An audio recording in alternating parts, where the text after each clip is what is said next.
The Republic of Korea Navy, ROKN, confirmed that its first ship-in-class KSS III submarine, ROKS Dosan Ahn Changho, has been operationally deployed for the first time. The feat is the culmination of 3 years of testing and trials following the submarine's launch in 2018. ROKS Dosan Ahn Changho, which was commissioned in August 2021, has already made headlines multiple times for conducting submarine-launched ballistic missiles, SLBMs, tests.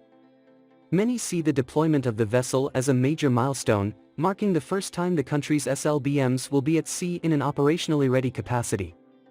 The ability to deploy SLBM-armed submarines during times of conflict is a warning to enemies and provides deterrence. This effect will not be as great as that of American ballistic missile submarines armed with nuclear warheads. However, the fact that a ballistic missile submarine will be operating in near waters is still very symbolic. They also point out that the ROKS Dosan Ahn Changho sets the ROKN apart from the Korean People's Navy, North Korea's maritime force. This is because the Sinpo-class submarine, North Korea's ballistic missile submarine, is not mission-ready and is thought to be capable of carrying only 3 SLBMs at most. The ROKS Dosan Ahn Changho, on the other hand, can carry up to 6 SLBMs based on the Hyunmoo-2 ballistic missile.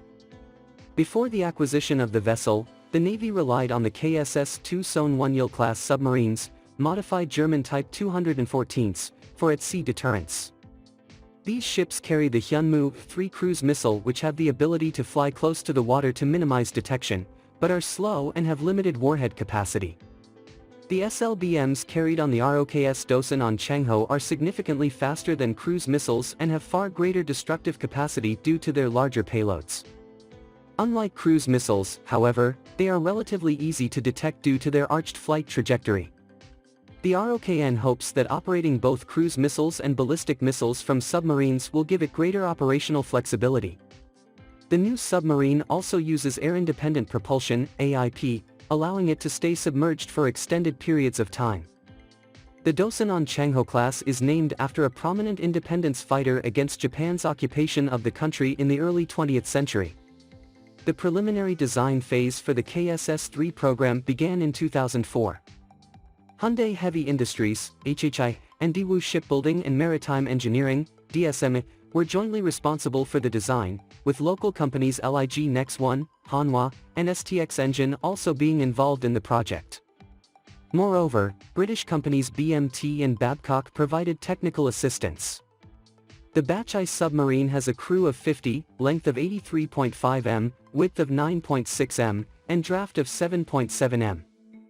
With a standard displacement of 3,358 tons surfaced and up to 3,800 tons submerged, its maximum submerged speed is 20 knots. The vessel also has a range of 10,000 nautical miles at cruising speed. In addition to the aforementioned 6 VLS cells, the KSS III Batch I submarines are also fitted with 8 533mm torpedo tubes. Babcock will provide the weapon handling system, while Spain's Indra Sistemas will be responsible for supplying the Pegaso electronic defense system. French companies are also involved in the project, with ECA Group producing the steering consoles and Safran the optronic masts. LIG Nex1 and Hanwha will provide flank array sonars and the combat management system, respectively. Construction on ROKS Dosan Ahn Changho started at DSME's Okpo shipyard in November 2014, with the launch taking place on September 14, 2018. The second submarine, ROKS Onmu, was launched by DSME on November 10, 2020.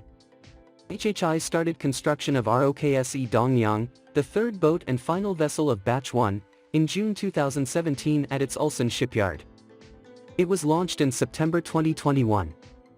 KSS III Batch II was approved by the government in March 2019.